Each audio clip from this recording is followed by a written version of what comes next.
C'est une véritable bombe qui vient d'exploser du côté de l'Allemagne et du Bayern Munich. Le club bavarois aurait rompu les négociations en vue d'une prolongation de contrat de son polyvalent défenseur autrichien David Alaba. Son contrat se termine en juin 2021, ce qui le laissera libre de signer dans n'importe quelle équipe de son choix et gratuitement et représenterait une lourde perte pour le Bayern. Alaba réclamerait un certain nombre d'années supplémentaires dans son contrat, ainsi qu'une augmentation de salaire qui ne correspondrait pas du tout à ce que le Bayern est prêt à lui offrir. Alaba demanderait environ 20 millions d'euros bruts par saison, ce qui est beaucoup trop dans un contexte de crise du Covid-19 et le manque de liquidité du club. Une somme d'ailleurs difficilement atteignable pour n'importe quelle équipe aujourd'hui, et sachant que la plupart font bien sûr tout pour réduire les coûts et limiter la casse liée justement au Covid-19. Alaba est très critiqué par les supporters du Bayern depuis déjà plusieurs mois, malgré qu'il clame bien sûr son amour pour le club et son envie de jouer dans cette équipe. Il est aussi au cœur de grandes tensions entre les dirigeants en interne et maintenant la polémique a aussi explosé dans les médias. Que ce soit le président Herbert Hainer ou le directeur sportif Hassan Salihamidzic,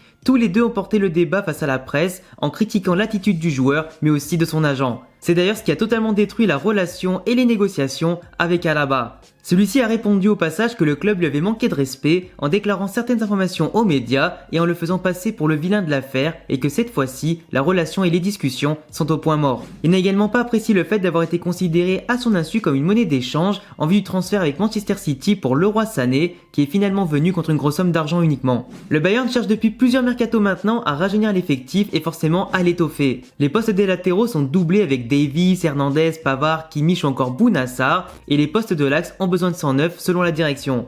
L'axe de la défense qui peut d'ailleurs être occupé par Jérôme Boateng, Niklas Scholl, Pavard, Hernandez ou encore Javi Martinez pour ne citer que est aussi largement couvert. Le Bayern Munich préfère aujourd'hui investir dans de très jeunes joueurs qui sont surtout à fort potentiel et à moindre coût plutôt que de ruiner les finances en salaire non assumables et risquant de ruiner la santé économique du club et ses prochains mercatos. Surtout pour des joueurs comme David Alaba où la relation entre le club et le joueur est au point mort avec un joueur finalement bien décidé à partir en 2021.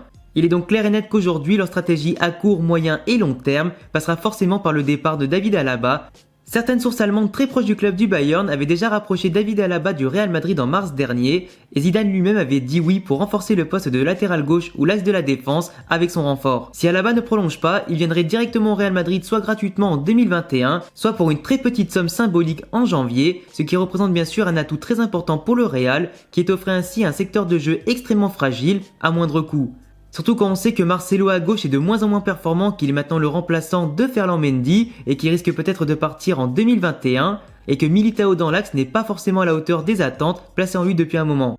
Il est clair que pour moi, David Alaba est une occasion à ne pas manquer pour le Real Madrid, qui récupérait ici un joueur au profil extrêmement polyvalent, pouvant jouer dans l'axe de la défense, arrière gauche, arrière droit, voire carrément en milieu défensif, pour faire souffler ou pourquoi pas jouer aux côtés de Casemiro, avec un profil athlétique et un peu plus technique. C'est clairement un grand joueur à ne pas manquer à ce prix-là. Que ce soit avec sa puissance, sa générosité dans l'effort, ses passes, sa vision du jeu et sa vitesse, Alaba représente vraiment un véritable atout précieux pour un Real Madrid qui est en pleine reconstruction et qui pourrait soit dès janvier soit l'été prochain accueillir un joueur de grand rang pour retrouver les sommets autant en Espagne qu'en Europe. Le seul problème qui va se poser à son arrivée sera bien entendu son lourd salaire à assumer pour les finances du club. Sachant bien évidemment que les prétentions salariales de Alaba sont quand même assez élevé, aucun joueur ne pourra gagner beaucoup plus d'argent que Benzema, que Luka Modric, Hazard ou encore plus que le capitaine Sergio Ramos. Donc s'il veut venir, il devra forcément baisser son salaire ou alors le Real devra accepter son salaire et se séparer de quelques gros éléments ou indésirables pour compenser la perte. Alors à votre avis, est-ce que David Alaba serait une belle affaire pour le Real Madrid aujourd'hui et peut-il s'imposer au Real Madrid? En tout cas, la lutte pour s'arracher ses services avec les autres prétendants ne fait que commencer entre la Juventus, Liverpool ou Manchester City.